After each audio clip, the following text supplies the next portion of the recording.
The Bill Clark Show, presented by Dr. Pepper. And now, Coach Bill Clark. Welcome in. It's another time for the Bill Clark Show, presented by Dr. Pepper and Buffalo Rock. Pat Smith, along with Coach Bill Clark, Landrum Robertson, Molly Robinson. And Coach, you were down on the field. You were on Saban Field the other night. How did that feel? I tell you what, the mood of the Alabama team, that you wondered how they would be, and I knew sitting there with Brian Vincent, who had coached for me, and how well I know him, and I saw the seriousness. I mean, their O-line, first, what they look like walking around the field, but just the seriousness of them. I had some of the coaches come over to me, as I mentioned on the three-man front show early in the week, and they looked like were death warmed over.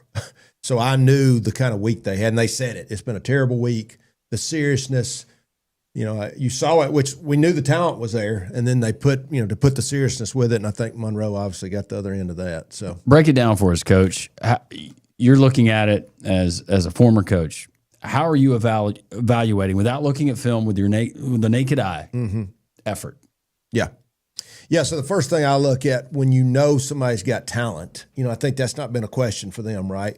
It's been this lackadaisical maybe attitude, not as physical. And lackadaisical is a strong word, but when you're in rarefied air, I've talked about that a lot, when you're the elite of the elite and that's what your standard is, and you're to be less than that. Now, once again, I said this early in the week, we don't know who Florida State is, and that's the comparison, right? And I think they looked at loss and loss and loss. Maybe their coaches told them, and they knew who Gus Malzahn was, defense coordinator, et cetera.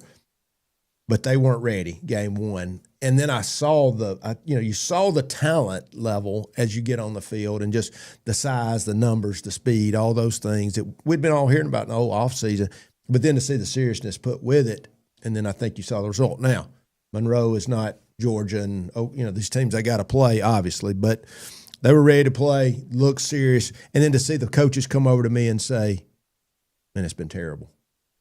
And I always talk to people, can you coach like your life is on the line week after game after prep?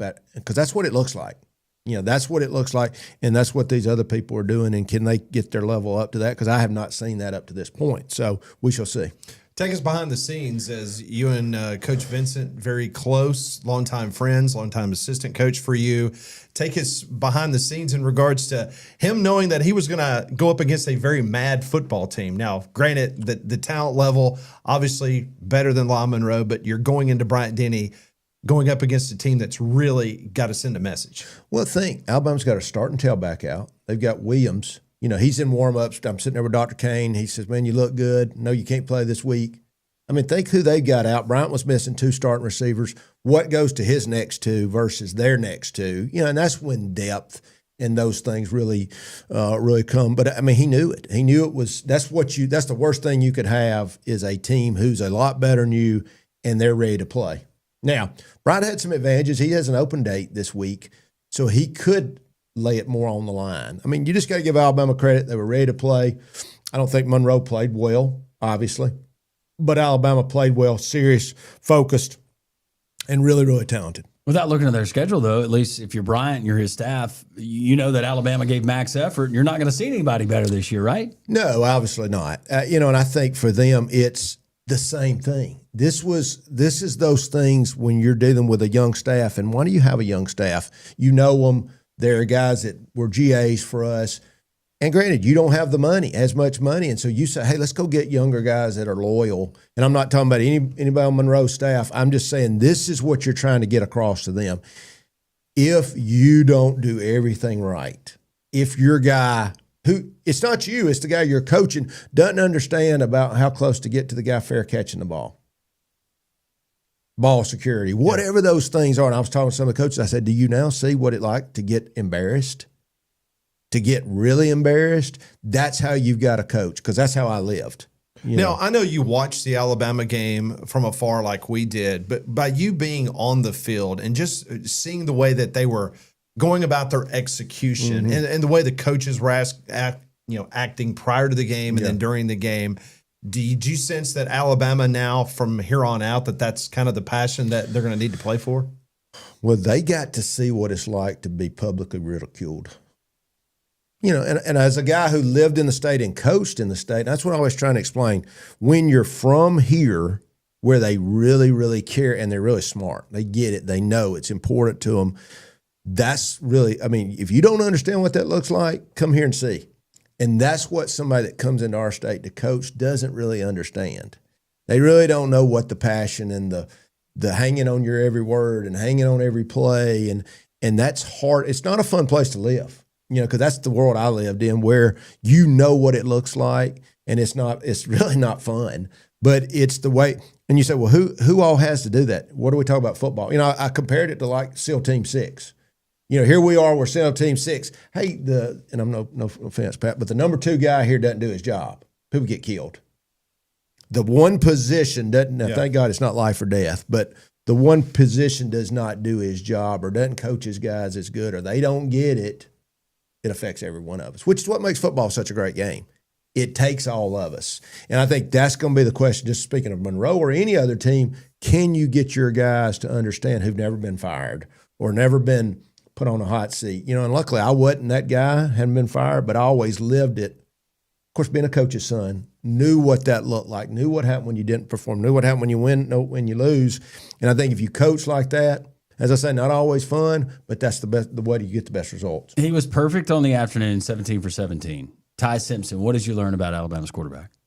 Yeah, I mean, I think that's the guy you thought you were going to get. Now, granted, it's hard. Was it 17 for 17? I looked up on the board and it said 20 for 20 one time. I didn't go look at the final stat. Whatever it was, that's hard to do on air. Yeah. So give them all credit. I think that's the guy they thought they had.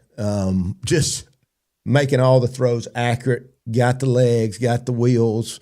You know, I mean, it was hard to be much more impressed than you would have been with those guys the other night, and I was impressed with him. I am curious, not giving away any secrets, and I'm not sure if Coach Vincent shared this with you, but as he was preparing the game plan to take on Alabama, like when he's looking at that Florida State film, is he like picking out, okay, here's some areas where we, as La Monroe, we can have some success if Alabama comes in and plays like they did in Tallahassee? Yeah, I think you want to. I think that where you saw success against them was running quarterbacks. So if there was a call made to me, my response would be, this would be a game to run your quarterback. Right.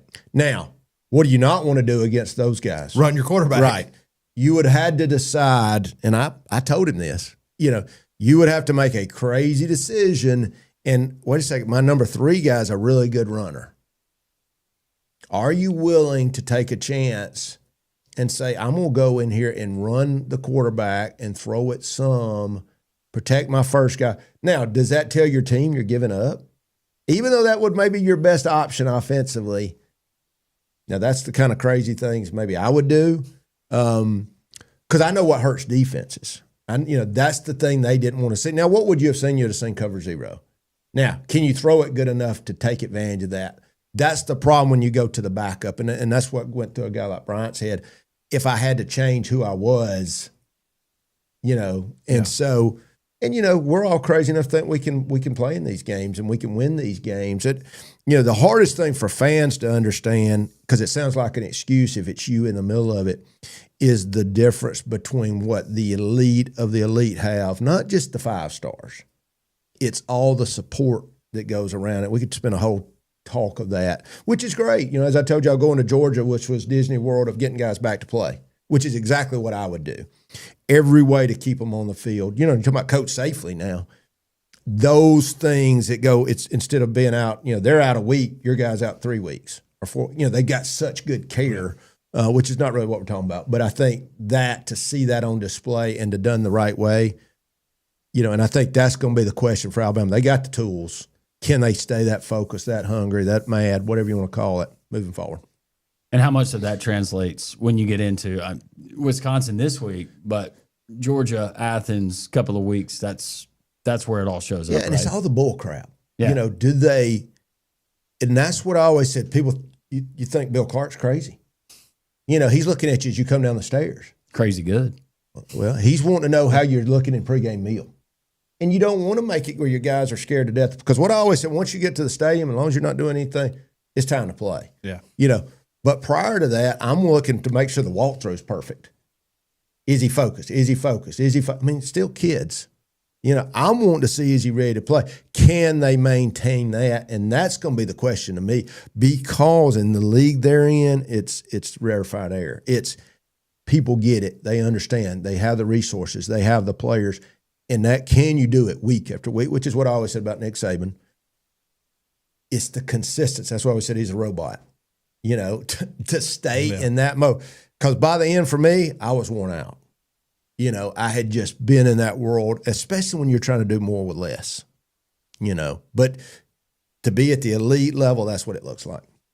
Well, one thing about consistency, and that's Smart Bank. And you know a lot about Smart Bank. And for those out there looking for a banking institution, someone to handle your money, that's a good place to start. It really is. I had a Smart Bank meeting yesterday, and I think, what's happening with Smart Bank, I think people are starting to figure it out. They're starting to see the people, the growth. I think that, Smart Bank's even looking at another place. I mean, Trustful's even been brought up, about where to put a new location. But our friends at Smart Bank are really doing a great job. Bank smarter, not harder.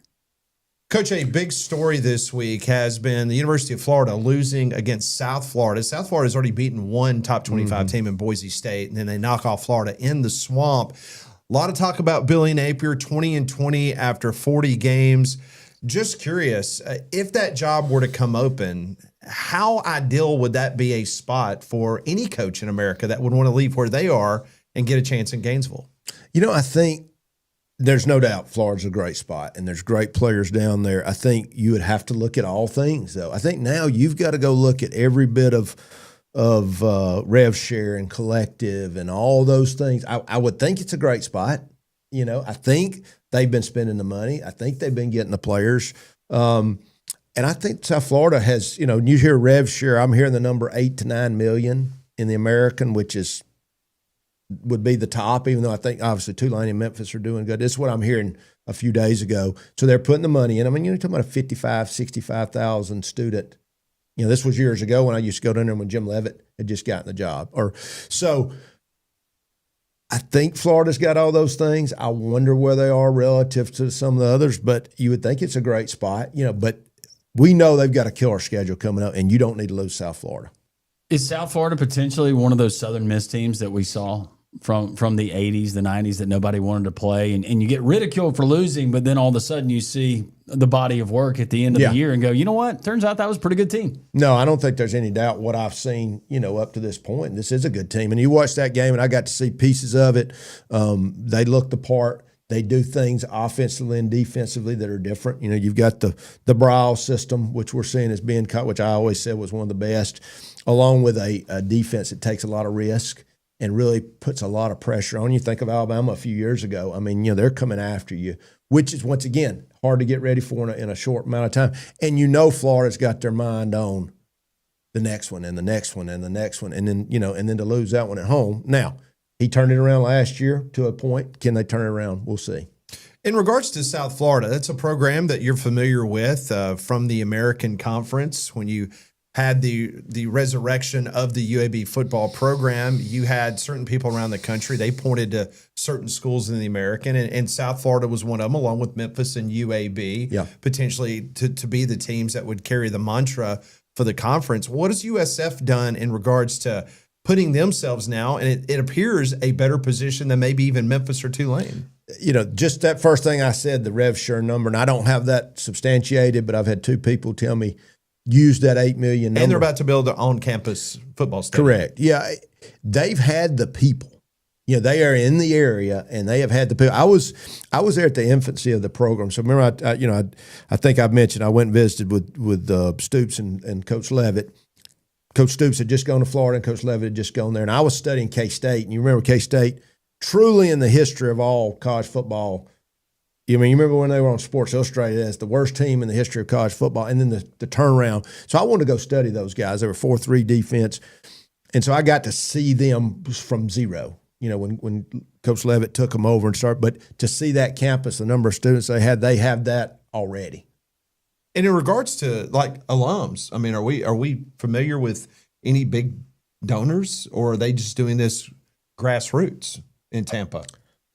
You got the area. You got the city, you've got the people, you've got the students. And you're in a great place for football. as far as just recruiting. That's what I know. Well, I remember Urban Meyer when he took the Florida job. I remember one of the great quotes he said is like, "Look, I mean, I can literally like go get in my car and drive 20 minutes around Gainesville, Florida. Yep. And I probably, if I didn't want to recruit anywhere else in America, Absolutely. I could put a really good roster together." Yeah, if you just win in your state, around the Tampa area, from having recruited and all the people that are going trying to get those guys to go Ohio and all the other places around the country, they got them. And then if you got enough money to keep them, I've got money and I'm the proximity. Proximity used to be the number one factor. When we studied all recruiting, if proximity was going to take the place of everything else. Now this was before $10 million, but proximity. Now, if I've got the money other people do, then proximity will win. Well, and the luxury that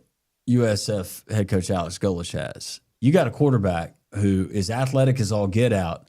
But it's third year in the system. Correct. He's had some injury issues, but how many other programs around the country can say, hey, we have a 2-year starter? Right. Much less a guy that's been in it 3 years. He can flip a script at any time with his athleticism, and it seems like Coach, they've surrounded him with all the right pieces. No, Landrum, I would say, and I say this to everybody, when you have the quarterback just returning from 1 year, but you get him extra years in a system, it's everything. He's seen it. He's been in the wars. He's seen it. He doesn't get flustered. He, in fact, looks forward to those opportunities. Then you go put an athlete in there who can just make broken plays into something. And that's why I talk about quarterback run game. When I say, and granted, his throwing ability relational to his running is so important. The better runner he is, the less he has to throw. But if he can do both, now we're defending 12. And that's what I always say, just give me a guy that can run. I want him to be able to throw the ball, but give me a guy that can run all the Q runs. Don't have to run it much, but you hit him 8 times a game with some runs. And all the improvs, that's the guys that are so hard to defend. In regards to the 40 games for Billy Napier, in which he's 20-20, gets paid a lot of money. It's got a lot of resources there in Gainesville. Do you believe 40 games is a good barometer of how somebody potentially is going to do at a particular school? Yeah, I mean, just let's think of their history in these last number of coaches that can't keep a coach. But based on that, he will have had enough after this. Whatever time this year, he will at least have enough to been measured. And I think that's fair.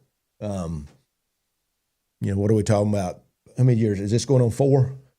4. Yeah, if my math is right. So yeah. So I mean, you will have had enough time. And look at how he finished last year. With the schedule that he had. Yeah. I mean, there's not a lot of excuses left. Yeah, I mean, I think it's time. It's time to see. It's time to. He's been given the pieces. It's time. Well, even on what you've seen, if you're Florida, you expect to be competing. Correct. Maybe not every year, but you're in the conversation for the SEC championship game, right? Right. A title appearance, and that would probably mean a college football playoff berth. But how much confidence can you have, even given the circumstances, this day and age, with the portal availability, with NIL, to not see more, and how much faith you have moving forward that this guy's going to truly be elite and have you in that top tier based on what you've seen? I don't see it. Right. I think that's it, the seat's hot. The seat's hot. And then to play the teams they play, I just think it is. It's definitely hot. Real quick, though, and not a criticism of Billy Napier, but knowing what you know about him, and he's very methodical and likes to do things his way, as most of you head coaches do. But this day and age, do you maybe have to compromise some of the things that you would normally say, absolutely, it's non-negotiable in the past, as opposed to the climate of college football and now the urgency and what you have to do? Yeah, the thing for me was just non-negotiable would be the things of how hard you play, respect. Now, what we do, offense, defense, special teams, that's all that's all up in the air for what fits our people. So, that'd be the only question I would have. It's what wins as long as they're good humans, and giving us great effort. That's the start right there, just being a good human. Yeah, I mean, just being people that I can live with, that are becoming better people, working their tails off. The rest is up. I mean, we're going to fit our people what fits them and what works. Well, one thing that does work for sure, and that is Webb Concrete and Building Services. Yeah, Phil Webb, man, what a great guy. A true, we talk about Jimmy Lee. Phil Webb's another one of these guys that gives back to his community. He's involved in so many schools. Webb Concrete, that's what you knew him as. Now Building Supplies, they got, Pell City and Oxford, Birmingham Center. They're all over the place. Those guys do a great job. So, Coach, over the weekend, the University of Georgia, they're playing Austin Peay. And if you look around the Southeastern Conference, everybody else, they're playing the so-called lettuce games or cupcake games. And most everybody took care of business, for the exception of Georgia. Do you think it was a case against Austin Peay where Kirby Smart was trying not to show anything going into the Tennessee week, or he was just wanting to try to work through some things, but he let his quarterback throw the ball an awful lot against a FCS opponent? I think both. I think from watching his past reminds me of myself in some things where it's like, we should win this game. We are not going to overlook them, but we have got a monster game coming up. What can we do without getting too far off the reservation that works toward Tennessee? We now know what Tennessee's doing. We've got a game to look at them. Did they include them playing an FCS team in the week of preparation? I would say they did. I'd almost say for sure they did. And why not throw the ball? Let's let him throw the heck out of the ball this week, and let's get some work at it in live experience. 2 weeks in, just your observation, past Georgia teams that have competed, won championships versus what you see on both sides of the ball this year, where maybe, I don't want to say deficient, but right now, where are they lacking and still needing maybe room for growth? All I can do is go back to the nightmare of 21 that I had to live through with the 16 first-round draft choices and the 50-something guys on the roster. Jalen Carter didn't spit on any Blazers, did he? He may have. I think he did. I know they stemmed and shifted on us and got us to jump offside 7 times, And now that's all of a sudden they're going to call that. That's become a point of emphasis. Was that Stetson Bennett? 3 years later. No. Yeah, Stetson Bennett, they let him come back against Well, he was there us. like 8 years. Why did I even bring that up? Let's talk about this year's Sorry, team. Dr. Wait, Stetson 7 Bennett. stems? PTSD. 7 stems? 7 on third and 4 or less. They got us to jump. We jumped off 7 times. Kirby jumps a lot Discipline. on the sideline. I said, I've been wanting to do that my whole career. Give them credit. They got away with it. Had you ever had a team jump off sides that many times? No. Even in high school? Now, these are offensive players jumping off when we work, and it's amazing how the week before you don't, the next week you don't. But that, they were getting everybody to jump. I mean, I told you Sam Pittman throwing his headset on the ground and breaking it when You would think Sam would know. Well, it was that choreographed. I mean, it was good. Give them credit. They did it together. They've changed all that now. You cannot say anything you cannot use any of the verbiage from the offense. Once again, sounds like an excuse. They beat us good, no doubt. Not an excuse. This year, I don't think they're as talented. The quarterback we're still looking at, but they're good. They're good. This is going to be interesting to me, though, at Tennessee, right? How good is Tennessee? They always put all these points up on everybody, and then all of a sudden you see something different when they go play somebody really good. I would say that I know Georgia's kind of been working on this one. I love the point you just made because I go back to last year. Remember the first 2-3 games of the season, they're putting up 70 points, rolling. And then do you remember the game in Norman, Oklahoma, where they took on that Oklahoma team? Yeah. And you saw, what was it? You said that they were doing different schematically on the Oklahoma defense with the safeties and doing some different stuff. Yeah, Oklahoma said, we're going to make you run the ball. Right. And let's just go back to what he took, which I don't blame him, was Art Briles' theory. Art always told me, he said, we're always going to run for more than we throw. We're always going to run for more than we throw, even though we look like that's the question. And that was the question we were asking a minute ago. If you don't have the running back, Clemson, where Clemson is right now, does not have a running game. It's all on the quarterback. He better be able to throw the heck out of it, right? And I think that's going to be the question. Even though watching them against Syracuse, I was impressed. Yeah.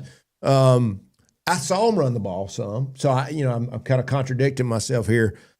I think this is going to be a great game. I don't think Georgia is who they were before. It's at Tennessee. I'm really excited about watching this because I think it's more evenly matched. But Joey Aguilar, you want to talk about being put into the lore of Tennessee football. Yeah. Oh, yeah. You break this losing streak Yep. to Kirby Smart Yeah. and then coming in and replacing Nico. Yeah. Woo. He'd be right up there directing the band. Hey, give them credit. They at least had to go hostile environment, win. Syracuse, how good is Syracuse? But I think that obviously was good for them. And then they get to come home, friendly confines. So it's going to be fun. In regards to eye test, Coach, when you watch college football now, so many people nationally will say, we got parity. We got parity everywhere. Mm-hmm. Do you, from the coaching prism that you look through, is it reality in regards to the way things are now? Or do you still see that upper echelon like we saw 5-10 years ago, which was always Alabama, Georgia, Yeah. Ohio State? Is it more spread out in your opinion? It is more spread out. I think they've been able to go with money now. You can go, and I think Coach Saban made this point the other day about being able to take guys from the South that were not going up north as much before are now going because of money. I mean, it's just, I can get you up here with money. I'm going to leave that proximity we talked about, the weather, to go here for pay. And so that, along with being able to go get a number one off of Monroe, the running back, and go take him. Ahmad Hardy. Or take him even as a number two, or take a UAB guy and make him a number three. That depth factor now for that Power Four group has just been elevated so much, and they can pull guys off these other rosters. You know, I don't like it the way it is. I hope we're going to get to some, maybe one portal a year and some other things that hopefully, get us some sense back in there. But I think it's spread out. Coach, we've got Donahue Chevrolet, fine sponsor of the program. I know ridiculous deals. Yeah, that's what I hear. Yeah. Like we are, like me and Langell. Just like you guys are. Yes. Yes. Yeah. Our friends at Donahue, DonahueChevrolet.com. You can go and see all the deals. I know they got a lot going right now. And of course, Chris Donahue and those guys, I think these guys you can really trust. My Tahoe is very clean this week as well. About so time. A lot of good things. They got the 2500 Silverado HDs right now. Good Got truck. a lot of butt in that truck. I've never heard it quite said that way. Well, you can say something else, but I didn't want to say it here. Yeah, earlier. I appreciate Tail. that. It's a family show. Yeah. Heine. A lot of Heine in that truck. That truck will get it. All right, Coach. Hugh Freeze, the Auburn Tigers, they moved to 2-0 in the season, a 42-3 win over Ball State at home this week. A program you're very familiar with, the South Alabama Jags. Very competitive game that they had against Tulane. Yeah. Almost knocked off the Green Wave. Don't want to go back to the past. The past is the past, but there have been times where there have been big games looming, and then all of a sudden, a Hugh Freeze coached Auburn team does not show up for a lesser opponent. Yeah. What do you see with Auburn through 2 games in this potential matchup? I do see that when I thought defensively they've been solid before. I'm talking about going into this year. I think Baylor was better than we thought offensively. I think they're using Jackson Arnold just like you would use him. He's a runner. They let him throw the ball more. There was balance last week, and I think he had a pretty good game last week. We got skill on the outside.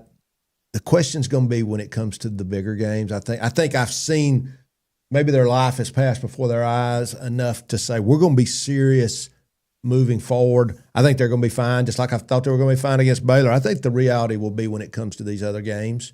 I think they're doing a thing. My question is going to be when somebody says, hey, we're going to take Jackson Arnold away, from running the ball and make him throw to beat us. Now, that's going to be easier said than done, but I think I've been impressed with them up so far, just the mindset, which is so important to me, as you've heard I talk about all the time. What is your mindset? How focused are you? Are you using your players the right way? So I think so, but I think South Alabama is a good, solid team. K9 Global Protection Group, Coach, another great sponsor here at the Bill Clark Show. Yeah, we love those guys. Veteran-owned, obviously the K9 group. They were at our Coach Safely event, sponsoring Coach Safely. So we appreciate the guys at K9 Protection Group.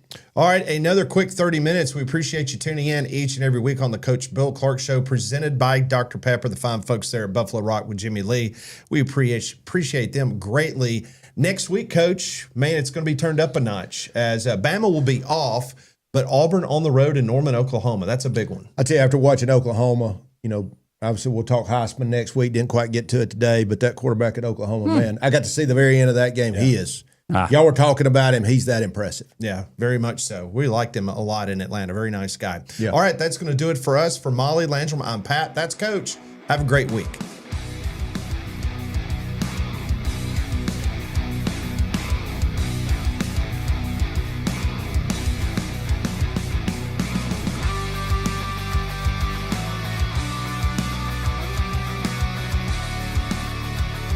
This has been The Bill Clark Show, presented by